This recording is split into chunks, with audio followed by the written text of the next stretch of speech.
Hello, my name is George W. Jones, Director of Fine Arts for the Garland Independent School District, and welcome to another edition of Spotlight on the Arts.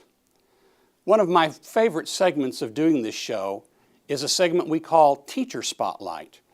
For this segment, I always try to pick teachers who have been with our district a long time and have made a real impact on the lives of children. And our guest today certainly fills that bill.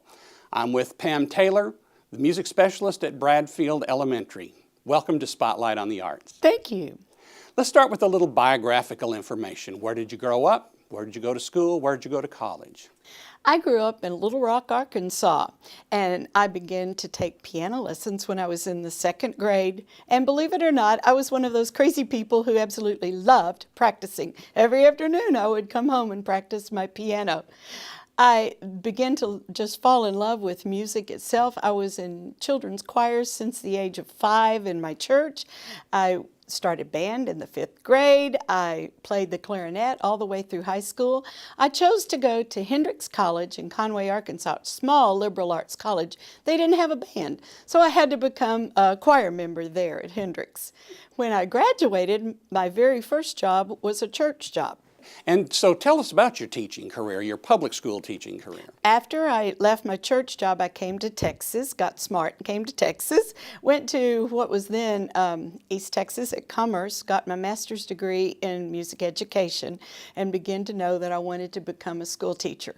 As I did my student teaching, I was in middle school and thought that that was the way that I wanted to go. But when my husband and I moved to Garland, I got to substitute quite a few times in elementary classrooms, and wow, I went, this is where it all begins. This is the most important base. This is what I want to do. I've been teaching now for 24 years here in Garland, 36 years total. Man, that's amazing that you have been here that long, and we certainly do appreciate that. I understand that you have some family connections, both musically and within the Garland School District. Share that with us. I do. My husband is the only non-musical person. He does sing, but he doesn't really want you to know that. He's a high school math teacher at Lakeview. We raised 2 boys who went through the Garland schools. They went to Naaman Forest High School. They were both in band and choir. My oldest son is now a band director, and he married a band director, Holly Taylor, who's at Lakeview Centennial. My younger son is in Austin working in a nonprofit school, after school program, and he plays the guitar and sings and writes his own songs and plays gigs. And I understand that you are a proud grandmother also. Oh, we are. Daniel and Holly have a 2-year-old Brennan, and we spend every weekend we possibly can with him. And as a famous person that I know once said, if I'd have known how much fun grandchildren were going to be, I'd have had them first. Yeah, they are a lot of fun. You have probably seen a lot of changes being in education and music education as long as you have. What would you say is the biggest change that has had an impact on music education in the public schools? I have seen many changes. As a matter of fact, so much technology has come along since in my 36 or 37 years. Boys and girls now watch a lot of TV, play a lot of games. What it makes for the music teacher is makes things more challenging. I have to keep their attention. Their attention span is not very long, and we have to be very entertaining. In fact, part of my philosophy of teaching elementary music is to make everything feel like a game, and I just sneak the learning part in. In addition to your work here at Bradfield, what other musical activities do you do outside of the classroom? Well, I have spent many years being an accompanist and a director for the Garland Children's Chorus. I've worked with Brenda Hass in Mesquite and then over here with the Garland Children's Chorus. And many years at my church, I've been the children's choir director. And also, I was a keyboard major when I was in college, and I spend many hours being an accompanist for Jackson Middle School, Technology Middle School, in their UIL solo contest. That sounds like it keeps you very busy outside of your regular school day. It does, but it makes my life way more interesting. So, when your students leave Bradfield and go on to middle school and then on to high school, what do you want them to know about music when they leave your classroom? Well, of course, I want them to know a lot of theory things. I want them to know the lines and spaces. I want them to know a lot about rhythm counting. I don't want them to know a lot about instruments.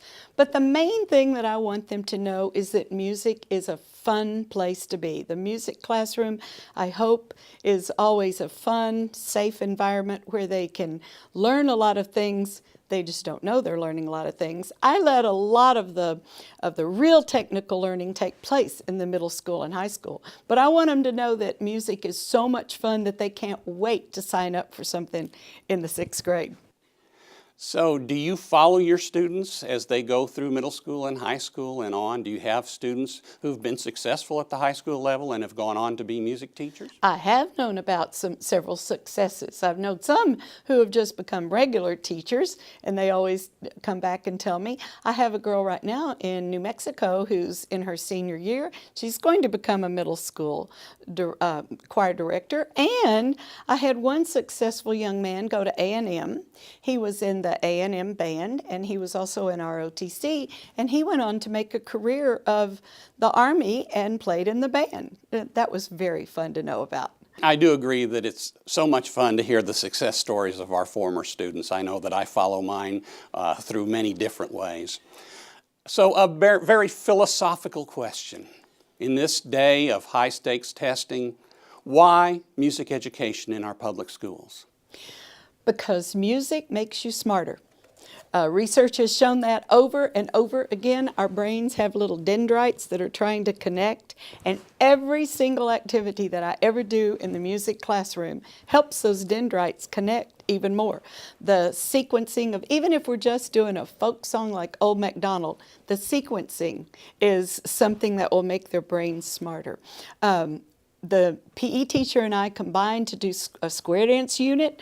We do it right after spring break, right before they do the STAR test, because we know that all of that processing helps their brains in everything else that we do. Besides that, music is just a lot of fun and a skill you will carry through the rest of your life.